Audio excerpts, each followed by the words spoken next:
Júnior, se você fosse escolher algumas palavras-chave com relação à liderança, quais palavras você escolheria? Bem, eu escolheria ponderado, verdadeiro, inspirador, motivador, inovador. Eu vejo que essas são características assim bastante importantes para o líder para poder trazer a equipe junto e atingir os objetivos. Eu te vejo uma pessoa super mega motivada. Da onde vem tanta motivação? Eu vejo que a motivação ela é consequência assim, né, daquilo que a gente viveu, né? Então eu acredito que tudo aquilo que a gente vive vai montando a personalidade da gente, né? Então eu hoje sou muito grato pelo que eu vivi, pelas experiências que eu tive, né, e pelas pessoas que eu tive próximo. Então isso é algo que me inspira bastante, né? Toda a história dessas pessoas, a minha história, a história do meu pai. Isso para mim é um motor, é uma alavanca assim que me mantém em movimento. Ah, que legal, isso é muito inspirador também, né? E fazer sempre jus a toda a trajetória e que também as pessoas que nos antecederam, né? Isso é muito importante de lembrar. Como que você vê hoje, passando um pouco por profissional da área comercial hoje, como que você vê o profissional da área comercial e o que, na tua opinião, ele deve se fazer para se manter longevo nessa área? Bem, isso é um desafio bastante grande, né, para todas as pessoas. Eu penso nisso com bastante frequência também, né, porque eu vejo que todas as pessoas, independente do cargo que ela ocupa, né, ela tem um prazo de validade, né, profissionalmente também. Então, eu vejo que se manter ativo, né, se manter dentro de um prazo de validade requer um esforço bastante grande, né? Requer uma busca por conhecimento, requer uma qualificação o tempo todo, assim, né? Então eu vejo que isso é algo que para mim me coloca em movimento também. Eu quero estar atualizado o máximo de tempo possível que eu puder. E acho que assim as pessoas deveriam pensar também, né? Para poder ter uma vida legal, né? E conquistar as suas coisas, porque ninguém consegue conquistar ou construir uma grande história num curto período. A gente constrói uma história ao longo da vida, né? Então a gente precisa se manter ativo no longo tempo, né? E o prazo de validade de todos está aí, né? E que a gente não quer que ele chegue, né? Mas eu também concordo contigo no sentido de que se quisermos nos manter no mercado de trabalho, essa busca pelo aprendizado constante, por esses novos desafios, pelas tecnologias, né? Você me dizia primeiro sobre a inteligência artificial, que precisa se aproximar disso. O que vocês têm feito dentro da empresa para estar conectado com essas novas tecnologias?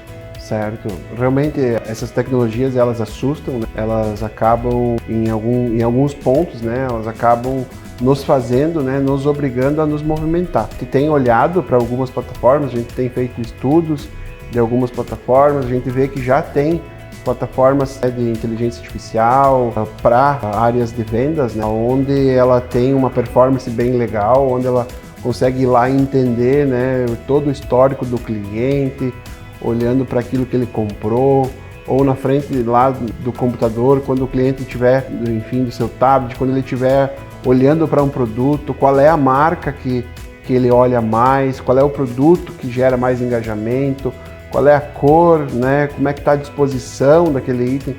Então tudo isso é algo que assusta, né, porque são grandes impactos que podem estar vindo aí pela frente, né, mas ao mesmo tempo são grandes oportunidades, né, então acho que a gente precisa encarar isso como oportunidades, né, como novas ferramentas, a gente precisa estar curioso, querendo conhecer e querendo saber um pouco mais delas e que sejamos nós as pessoas que vão colocar essas plataformas para funcionar. Com certeza, os pioneiros, né? Se já tem alguém fazendo tudo bem, mas dentro, né, do próprio negócio, ser pioneiro naquilo, né? Enquanto profissional, enquanto gestor, estar no mínimo conectado com isso para saber o que é que pode fazer de diferente dentro dela, né? Perfeito. Muito bom. Júnior, você começou na empresa, então tinha 21 anos, né?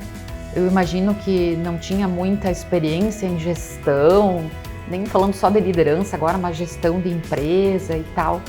Como que tu olha por toda essa tua trajetória, né, e vendo a Robustech hoje do tamanho que está, expandindo, já com novas unidades. Como tu vê essa tua trajetória ali dentro? Bem, juntamente com teus sócios, claro, né? Eu vejo que quando a gente começa um negócio, a gente não sabe onde isso vai dar, né? A gente tenta exercitar, tenta olhar para o futuro, mas a gente não sabe, né? E conforme ao longo do tempo, né, as coisas vão acontecendo, a gente vai percebendo que o negócio vai te levando para inúmeras oportunidades, né? Para inúmeros lugares. Então, as empresas, elas sempre são maiores do que as pessoas, né? E isso é muito legal. E quando eu vejo que quando isso acontece, que as pessoas colocam a empresa acima delas, aí sai todo aquele ego, toda aquela vaidade, né, da frente, e acaba que outras pessoas vão se apropriando daquela história, e isso vai gerando engajamento e fortalecendo a vontade de outras pessoas de fazer com que aquela empresa cresça e se desenvolva. Então eu vejo que isso é um fator bem importante, sabe? Colocar a empresa acima das pessoas, né? E ao longo do tempo a empresa vai te proporcionando, né? Vai abrindo portas, vai trazendo novas pessoas com novos conhecimentos e novas oportunidades. Eu acredito sinceramente que esse posicionamento que tu tá falando agora, deixar o ego de lado, que não é fácil, né, Júnior? Sim. Porque afinal todos temos um também, né? Exato. E colocar a empresa, e esse discurso eu trabalho com vocês, eu vejo ele é muito forte, né, e muito verdadeiro dentro das empresas, é o que faz com que elas se tornem diferentes e elas causem impacto. E eu vejo o quanto de impacto positivo a Robustech tem gerado para a sociedade, enfim.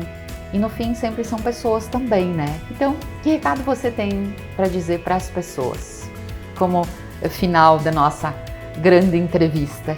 Vejo que as pessoas têm que acreditar, né, nos sonhos delas, né? Devem acreditar nesses sonhos, nessas vontades, né?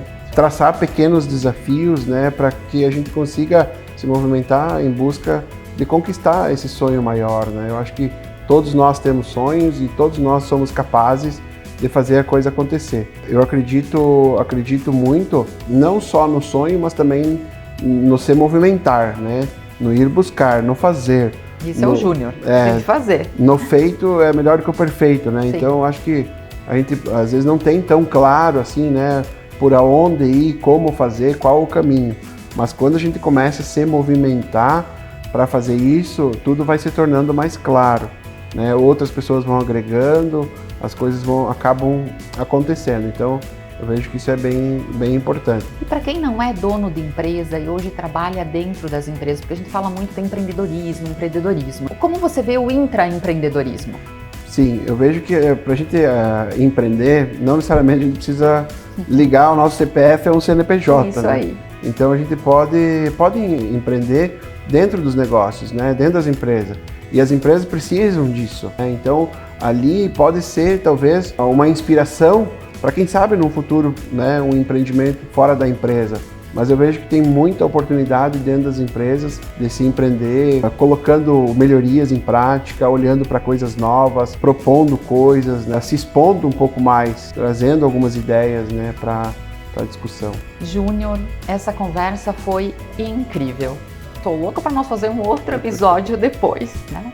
Esse quadro super especial com Antônio Pazza Júnior, esse profissional incrível e um ser humano ainda melhor, que eu tenho a honra de poder trabalhar, viver as suas conquistas. O sucesso nunca ele vem de graça. Ele sempre vem com uma grande trajetória, com boas histórias e de muita superação. Júnior, muito obrigado por ter estado nesse café super especial.